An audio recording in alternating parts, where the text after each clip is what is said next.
If someone wants to leave their full-time job and become a full-time notary signing agent, how much time, honestly and realistically, should they expect to commit each day to contacting mortgage professionals to market their business? I would market and reach out to 10 to 15 mortgage professionals each day. The reason is because you can no longer treat this as a side hustle or a side business. You can no longer treat this as part-time. You have to transition your mindset and your efforts and go all in. So what I would say is to adjust your mindset and know that you're treating this as a business, because that's what it is at this point. The second thing I would say, I would contact mortgage professionals every single day. Now, I'll say this, here's a tip. If you were to go into a title company, at the desk, there's typically a stack of cards. So I like to grab each card that has anyone that has a title of an escrow officer, a loan processor, anything like that. Now I'll reach out to them through phone call or an email. And so I hit up one title company, but I was able to have 4 contacts. And so that's a key. So make sure you follow through with that.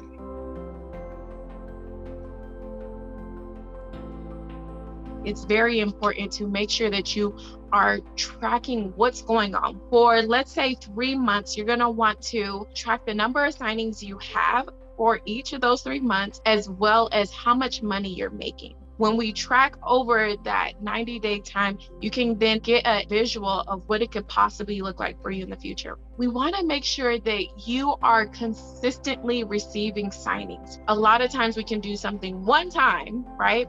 But the question is, can you do it again? Make sure that this is a business that you can grow, especially if you're going to leave your traditional job, your 9-to-5 job, and do this full time. You want to make sure that there's growth there. The next thing that I would say is that you have a savings, making sure that you have a plan to be able to buffer when things don't always go how we want, or to just in case or an emergency. I would say that that is super important before you make that big transition to your notary business full time.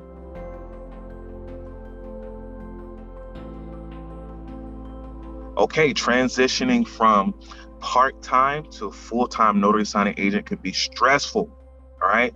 What are some tips that I have for people that are struggling or that are fearful, or they're trying to get over a hump with what I tell them? You have to have a plan. You have to be very, very structured. Just don't have a goal, but you don't have or understand the action steps that are required to take to get that and accomplish that. Here's what I mean. If you want to make $5,000 a month, great. Don't just stop there. Ask yourself, how am I going to do that? If $100 is what I average a signing, that means I need 50 signings a month on average. Whether I have a good week, bad week, at the end of the month, it needs to average 50 signings, correct? For that $5,000. The question you need to ask yourself is, how many people then do I need to reach out to on a daily and weekly basis, and take those action steps that supports, right, and pushes and propels me to make that $5,000 a month. And that's the difference between someone that is successful and not successful. We are all about making sure that you're setting yourself up for success. I would say to write it down, because with a lot of transitions and changes, there's going to come some challenging times. Pull out that piece of paper and say, okay, this is why. And that will help you get back on track. Establish a time frame. So you want to say, okay, how long am I going to do this for? Evaluate, see where you're at. Okay, we're on the right track. We're getting to where we want to get to in order to make that final transition. You're going to evaluate and you can see, am I getting closer to being able to make that full transition? In closing, my last tips that I would say, you're gonna have to prioritize your notary signing agent business on a full-time level now. You're gonna have to prioritize your business around your life. Understand that this is something that can be very scary. It's a good chance that the people around you, whether your immediate family, have never done something like this before. So you may be feeling like you're on an island. If they're not going through it, they usually don't understand what it feels like or what we're going through. So it's important to make sure that you surround yourself around a community that does. Please get around a support system.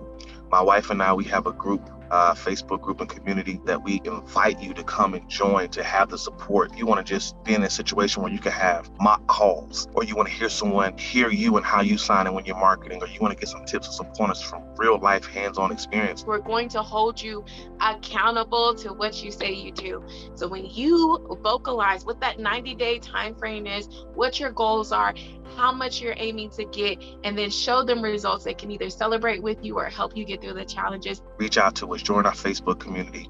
Understand, when you're going from part-time to full-time, you're making a statement. You realize that you want to take your life into your own hands. And so with that becomes great responsibility. All right. Now you're talking about legacy. Now you're talking about doing something and working for something that's greater than yourself. If you want to accomplish your dreams and your goals on a full-time scale, you're going to have to go hard. You're going to have to press past that. So get around the campfire and get around a community that will support you. And that will definitely help you out in your transition and going full-time. I'll see you guys soon.